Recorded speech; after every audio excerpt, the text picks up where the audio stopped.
So in nursing school, we have this thing called HOSA, which stands for Health Occupation Students of America. Basically, it's like a conference where you talk about different things in the nursing world or medical, pharmacy, anything. And we competed in events, and we competed at the Anaheim Convention Center, won first place, so we qualified for nationals in Tennessee, in Nashville.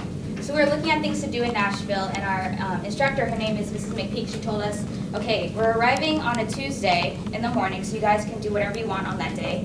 And then on Wednesday is when the opening ceremony starts, so make sure you're back by Wednesday. So we were looking at the different things to do. There was like whiskey distilleries, moonshine, and we were all under 21, so we were like, legally we cannot do that. So we looked for more family-oriented activities, so we looked into whitewater rafting. And I was like, I've never been, so let's do it. So we booked the thing. Next thing you know, it's the week of Tennessee. We're flying there, touchdown at 4 a.m. We go to the hotel, drop off our bags, we change, and we're driving to the middle of the Smoky Mountains into like a desert, like river area. And like the first hour, we're fine. Like we're singing along in the car, like, woo, Tennessee, we're here. And then second hour, we're dead. We're like knocked out in the car. And our driver, her name's Amelia, she was one of our friends. She was pretty much the mom of the situation, so she was like, all right guys, get up, we're here. So we get out of the car, and the first thing I noticed is like, it's so humid. Like the South is like known for their humidity. So I'm like outside, I'm like walking like this, and I'm like sweating in places I've never sweat before, and I felt so gross. I was like, guys, are you guys sweating too? Like it's not just me, right? And they're like, yeah, we're sweating, it's pretty bad. So we were sitting and waiting, and then finally we're called to our raft. And our he's known as a river master. His name's Charlie. He's like a tall, really tan, long hair, freaking ripped, like six-pack. He's like, hey y'all, how y'all doing today? And we're like, good. We trust this guy with the raft because he obviously knows what he's doing. And he's like, okay, basic safety rules. He's putting on our life vest, and he's like pulling it really hard, and we're like, oh, okay.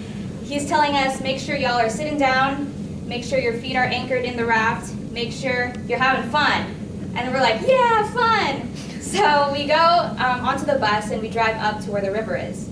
And he's basically just like telling us stories of what happened in the raft and stuff. And we ask, oh, has anyone fallen out before? And he's like, yeah, one or two times, but y'all don't have to worry about it. We're professionals, we've been doing this for like 15 years. But we will tell you, some people have died. And we were just like, wait, what?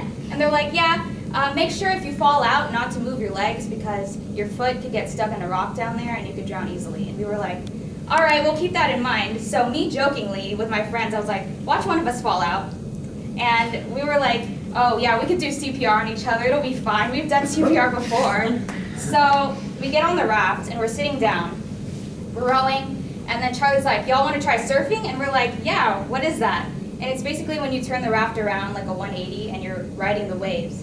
So we're sitting down, rowing, going perfectly fine. Some of the water gets into the raft and it feels so nice. It was so refreshing. I was like, heck yes, bring more water into the boat. But then we like turned around, it was fun. So we get to the more violent waters. And he's like, do y'all want to try surfing again? And we were like, I mean, this looks pretty violent, but we trust you. We've done it before the first time. So we're sitting down, turn the raft around. Next thing I know, I'm in the water. And my first thought was, holy shit, I'm going to die. And I felt like the rocks at the bottom of the river.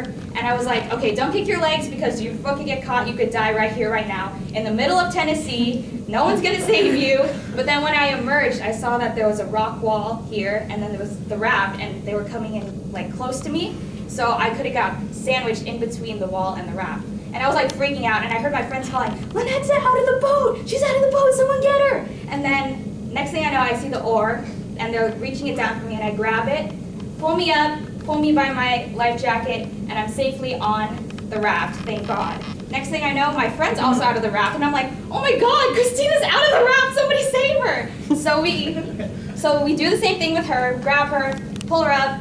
Next thing you know, we're all safe on the raft, and we didn't do any crazy shit like that ever again. So, thank you.